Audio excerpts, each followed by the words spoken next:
Welcome to the Business Spotlight series. I'm Paul McCarthy, and today I'm joined by Phil Stockham from Lockrite Security. Phil, it's great to have you with us today. Could you just start off by telling us a bit more about yourself and your business, the history of it? Yeah, sure. I've always been in the security industry as such. I started 35 years ago, but before that time, I'm quite an old crop now. I used to work for a company called First Security Group, um, of which made a lot of automotive safety switches. But more to the point, on Lockrite Security, we do locks, safes, alarms, CCTV, roller garage doors, electric gates, security lighting, a whole range of locksmithing that we do. We're members of the MLA, Master Locksmiths Association, always have been for 30 years. We've also we're with the SSAIB, Security Systems Alarm Inspectorate Board. So we had at one time been with a company called Trustpilot, but we thought it's no longer necessary because people, if they've got a complaint, they can come directly to me, or they can go directly to MLA or SSAIB. And those inspectorates take it very, very seriously. Our main product here is intruder alarms. So we fit mainly today. They are wireless, and there's to coin a phrase, there is wireless and there is wireless, you know. And we went on board with a company up in Manchester who are now worldwide and are excellent technical backup, but not only for us and for our customers, you know. So and it's very, very good. We like to look after our customers. We'll always call back if we're busy on the phone. So we'll always support our customers. For whatever reason, whatever. So I sometimes get my customers ringing me and saying, "Oh, it's a lovely day today, Phil." I said, "How can I help you?" "No, I just wanted to have a quick chat and everything's fine, but thank you, and thank you for all that you've done for us. And you contact us year after year." A lot of our customers are 20, 25 years old. Right, wow, okay. So, you know, that's a lot. And a lot of them, to be perfectly honest, are friends, you know, are really good friends. I'm not the sort of guy who's really down the line on looking, we'll put our invoice in now, and you know, we'll get paid and everything else, and forget about them. We don't. We've never have, and that has always been my attitude to it all. I can't always answer their calls straight away, but I always get back to them, and I've never let one down as yet in the 35 years. And we've probably got 120,000 customers on service. So, it also works the other way. I sometimes ring them and say, "Is everything?" "Yeah, everything's okay. It's fine. You don't need to worry." I said, no, I'm not worrying. I'm just concerned that you're okay. And I think with all this social media and everything else, Facebook, YouTube, everything else, very nice. Don't get me wrong, but there's nothing like talking to people, Absolutely. Yeah. like we are today. There's Yeah. nothing like talking to people. I'm not a great believer in texts and emails, but yes, it's the 21st century, I suppose, and that's the way we do things. But I'd always rather talk to people. Brilliant. And what sort of geography do you cover? What's your area?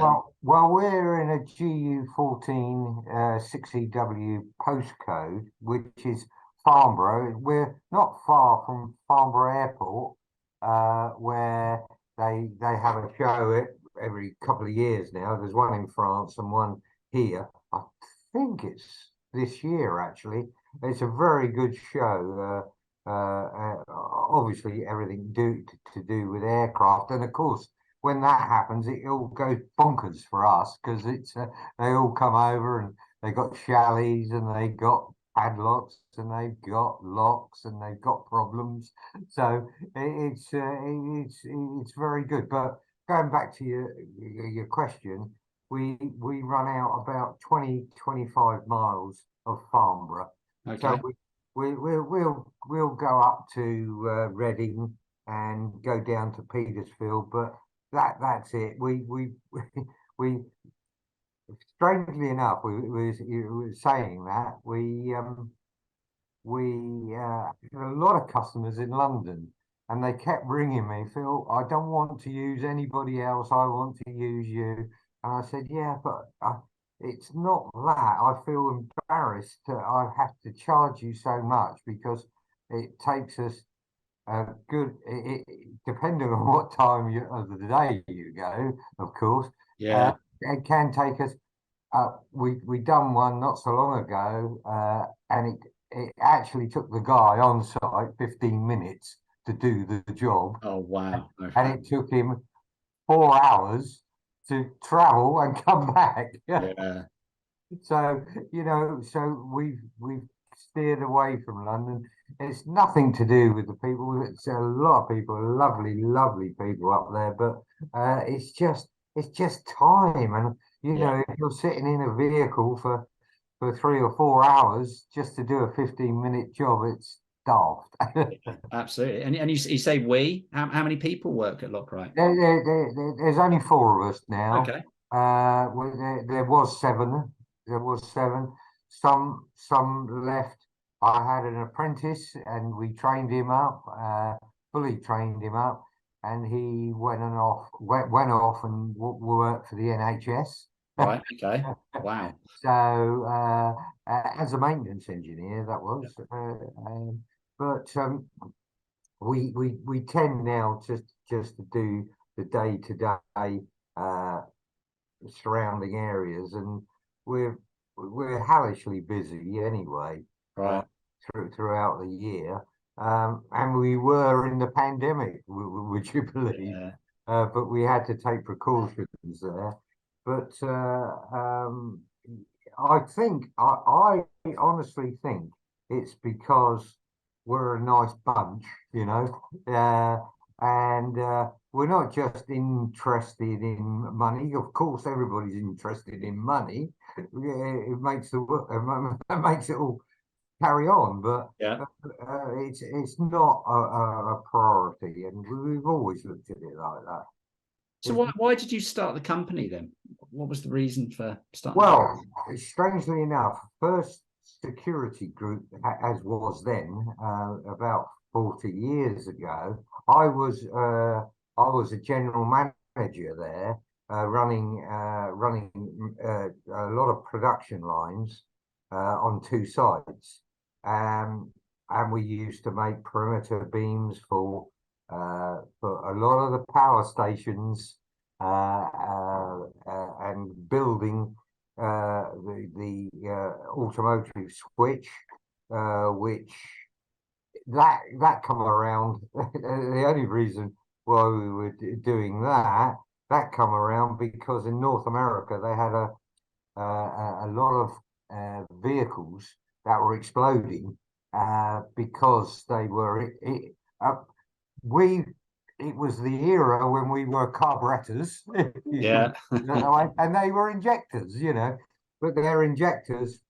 If they were hit out the back, they ignited the fuel. So this non-electrical switch we developed, and in the end, we were turning over 75,000 a day at these switches. Wow, blimey. To North America. So it was a real. I've still got one on my desk here. I made one up just to remember them from. And strangely enough, the company moved up to Stevenage. They had a big unit up there, and they've done a lot for British Rail and different utility companies. And my wife didn't want to move to Stevenage. Right. It's a shame, really, because I could have been a director now. Right. Well, you are a director. So then I thought, no, I'll go out and do something myself. So I did. Right. So it was literally getting yourself a job as such. Getting myself a job, yeah. That became a They business. didn't want me to go. They offered all sorts of things, a car and a ruddy good salary, but my wife didn't want to go to Stevenage. And why did you decide to start a business rather than just getting a normal job?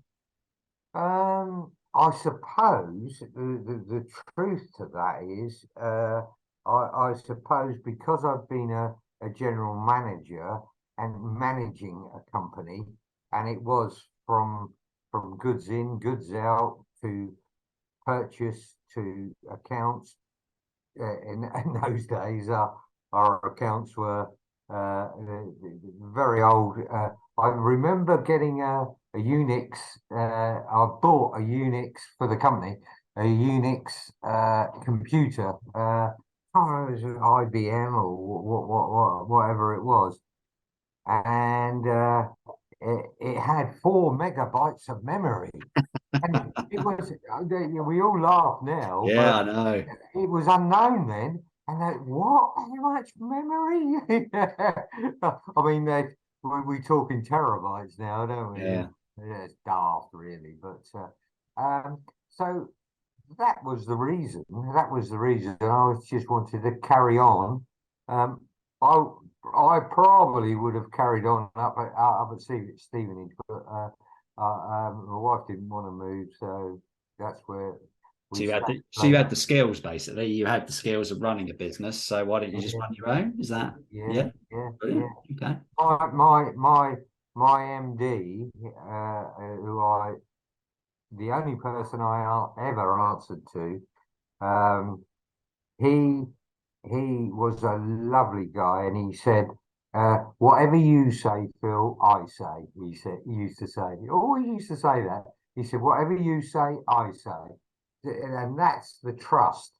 And I never, ever let him down. And I've always looked at life like that ever since. So has he been someone who's inspired you? Yeah, I think he was. Yes. Yeah. He I don't know whether I'm allowed to say this, but he was his family went through some terrible things during the war, because they were actually Jews, and they went through but they had a philosophy that he had 4 brothers and 3 sisters. Yeah, 7 of them, plus him and his wife. He used to tell me all sorts of stories, but what they actually did, and it quite inspired me, really. He said, what we all did, we put all our money into one pot, went and bought a big house, looked after one another, saved like mad, and then down the line, it was oldest first and the youngest last, and we went and bought these houses for them all. And he at that time they all had their own house, no mortgage, and Wow. like that. Actually, if you think about it, it's a sensible way of doing it, Well, isn't he's it? ahead of his time, wasn't he, He's really? ahead of his time. They all had good jobs. He said, "Why not put it to work?" Yeah, And he did. brilliant. He did, yeah, yeah. So you But mentioned, oh, sorry, carry sorry, on. yeah, but he was very, very uh, to the point on bottom lines and everything else, and turnover and labour and everything else. And I learned a hell of a lot from him. So Brilliant. it was, and he would come. He had an office in London, and he would. I used to say to him, "Are you coming down, Tony?" He said, "When do you want me down?" And I said, "Well, what about Wednesday?" "Yep, see you then." And I could say Friday or Monday, it wouldn't matter. He said, "I'll come down and we'll have a chat." But it was a quite big manufacturing at that time. Um, but he taught me an awful lot. He Mm, really, you know. amazing. So But what, he wanted it to flow down. It was a big thing about that. You know, it's not. He used to hate making someone in the works a supervisor just to cheer them up.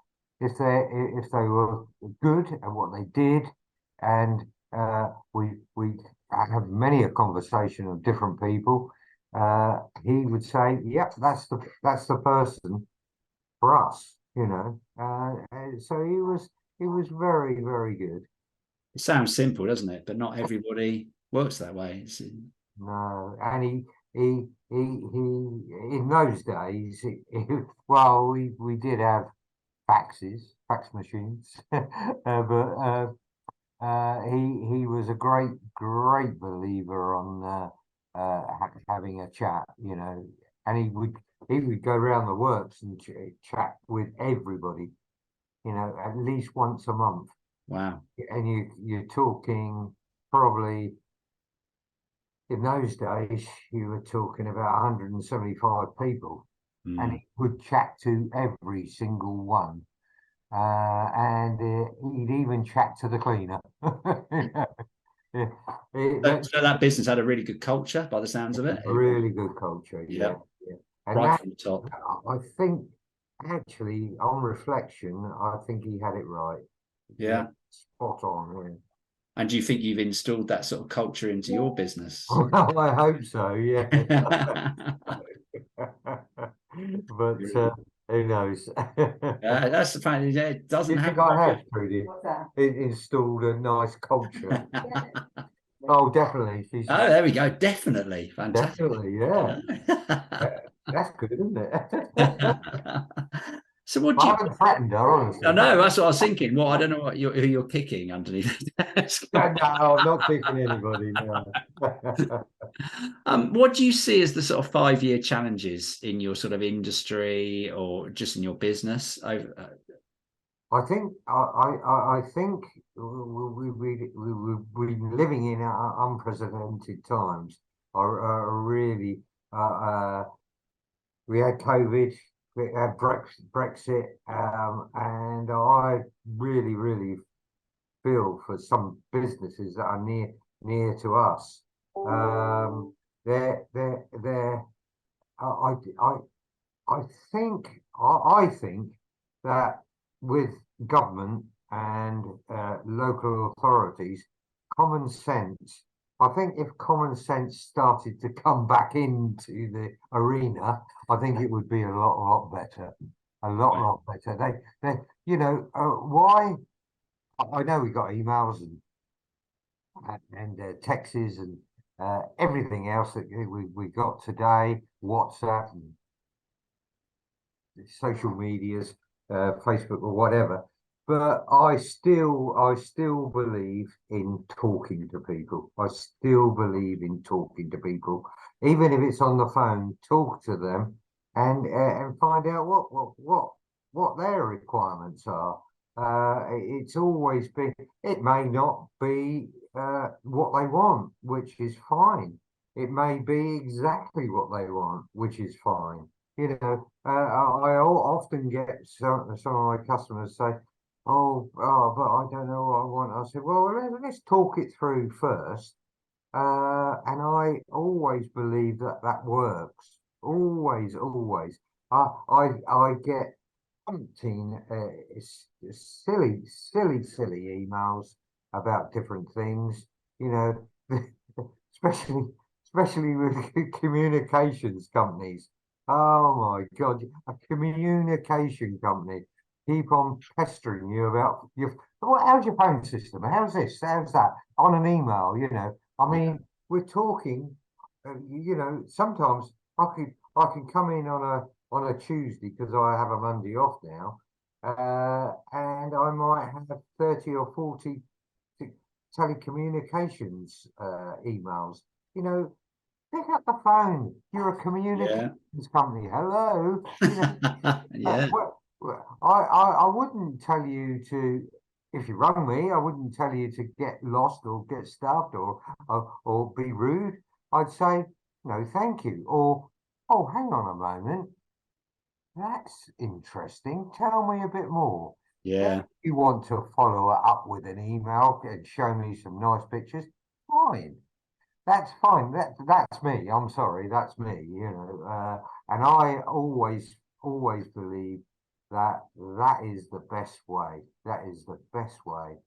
We're humans. We talk Yeah. to one another. Yeah. Like we are now, Paul. So It sort of feels in some ways people got lazy with technology and got lazy. not doing Yes. the things that we actually like doing, really. Yeah, yeah. Inherently. I always laugh. This is a few years before the pandemic. Back in the 2019, 2018. Can't remember exactly. I always remember going into an office and said, "Oh, you got the quote all right? Yes, that's fine. Yeah, everything's fine, Phil. Okay. When can you start?" I said, "Oh, you can start in a week or two's time. That's all okay." And he said, "Well, can you just bear with me a moment?" And I'm looking at him at his desk, and he's tapping on the keyboard. And I thought, he said, "I'm just going to raise a purchase order." I said, "All right, okay, yeah, that's fine." And I thought, oh, it must go to London or somewhere like that. And he looked across the room, and I said, "Where's this? Where's this? Where were you emailing? I was just interested in your company." He said, "To that chap over there." Yeah. I Yeah. said, "I've heard Certainly seen that goodness happen. say, why don't you just?" The trouble is, I think, I really think they think when they've done an email or whatever they've done, or they've done a text or whatever, it's all done and dusted. But it's not. Yeah. It's not. Talk to somebody, and it's the easiest. "Well, you didn't send me that order." I hate that attitude. I Yeah. hate that attitude. If you talk to someone, I'm a gentleman's gentleman, if you like. If you shake on it, that's me. That's good enough. I don't even need a purchase order, but if we're all happy and singing from the same hymn sheet, so to speak, I believe that is the best way. The Yeah. best way. Yeah. And what were your over the next 5 years? What are your aspirations for Lockrite? Well, I'm hoping I'm officially retired now. Looks that way. Yeah, yeah, I'm officially retired. So I'm trying to sell the company, Right. Okay. and there's been a few offers, which is good. There's one on the table at the moment, which looks good. But I'm going a step further, if you like, if I can put it this way, because it's not the money. although that matters. Yeah. Don't give me a silly offer, and I've had some silly offers. But if you can also the other way round, if you can prove to me that you can carry it on in 3, 4, 5 years time, and you can prove to me that you'll look after my customers, Yeah. be it friends, some of them, not all of them, but some of them, I'm quite happy. And I am one guy said, "God, blimey, I've never had this before. What, you just want to get out and go?" I said, "No, I don't want to get Yeah. out and go.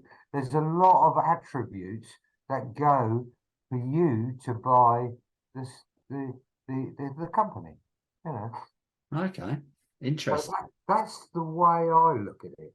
Yeah. That's the way I look at it, and that's the way I've always looked at it. Some other people don't think that on my on my wave band. So, but that's the way I look at it. I want to know that person's going to come in, look after it all because we've been here for 30+ years, and make sure that whoever it takes it on, make sure whatever customer they get, they're looked after.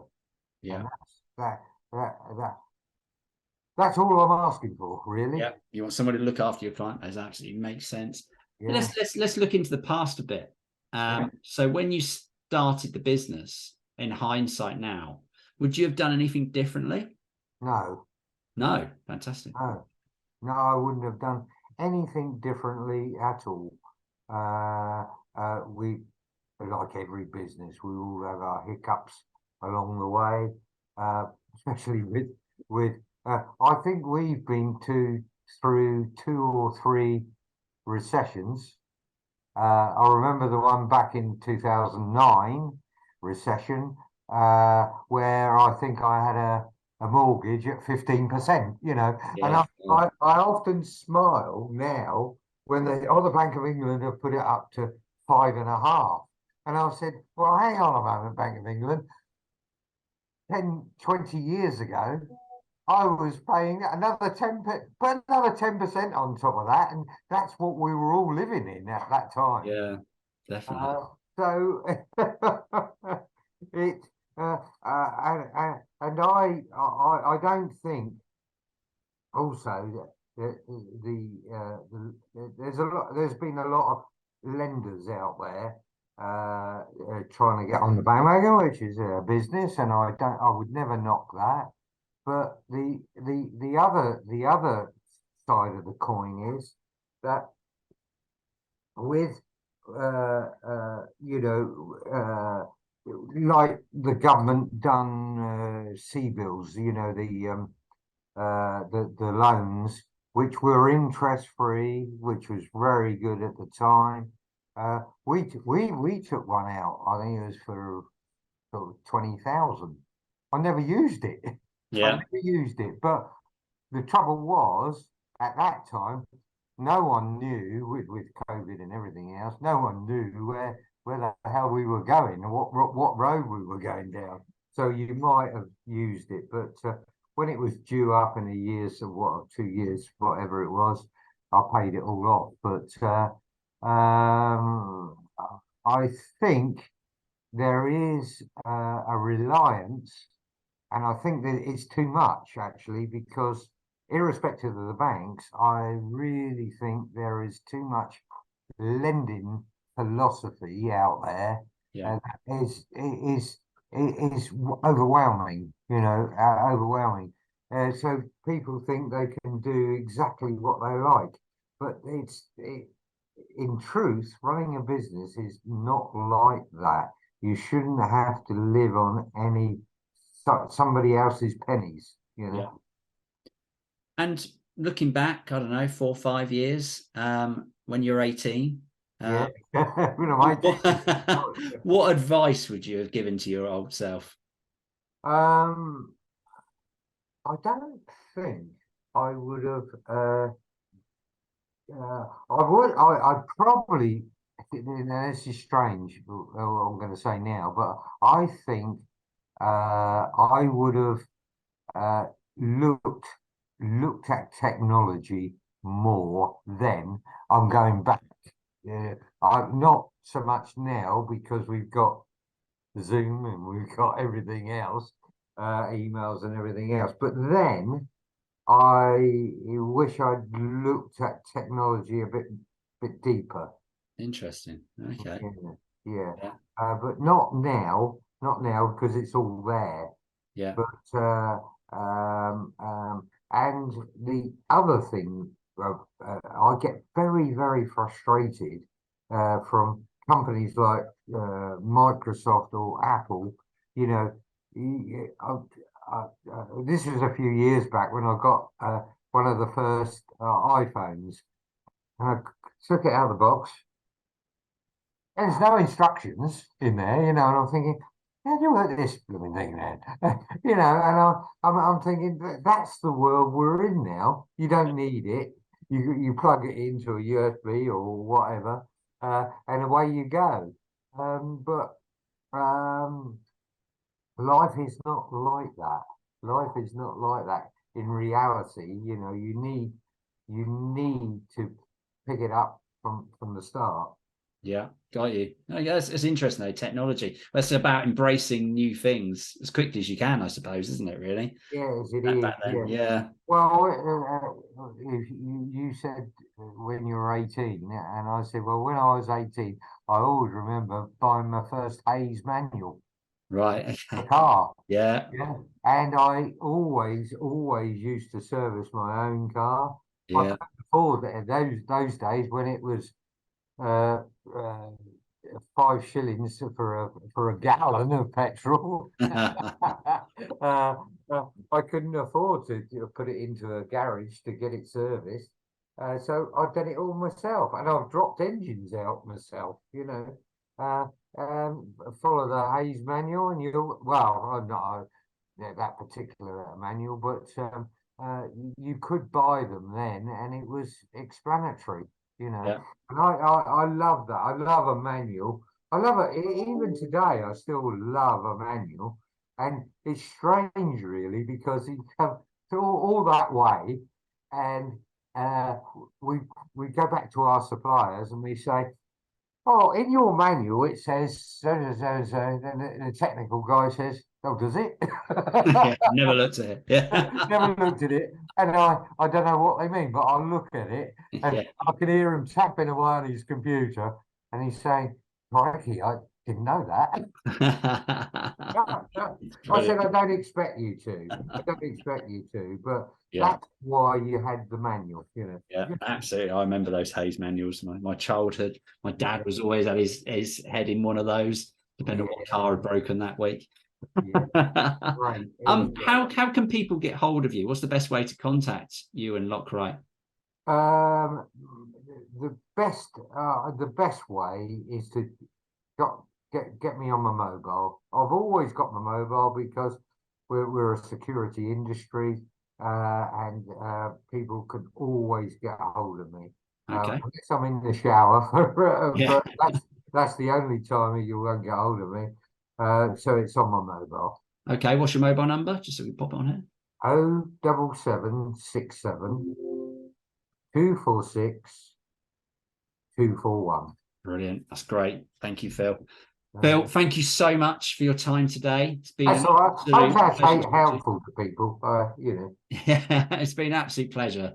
All the best with selling the company and finding the right buyer. Sounds absolutely key. Finding that right person to look after it your is customers. So, most all important. the best with that. Okay, thank And you. have a great rest of your week. Thank you Lovely. very much. Thank Okay. you. Nice talking to you, Paul. Thanks, Phil.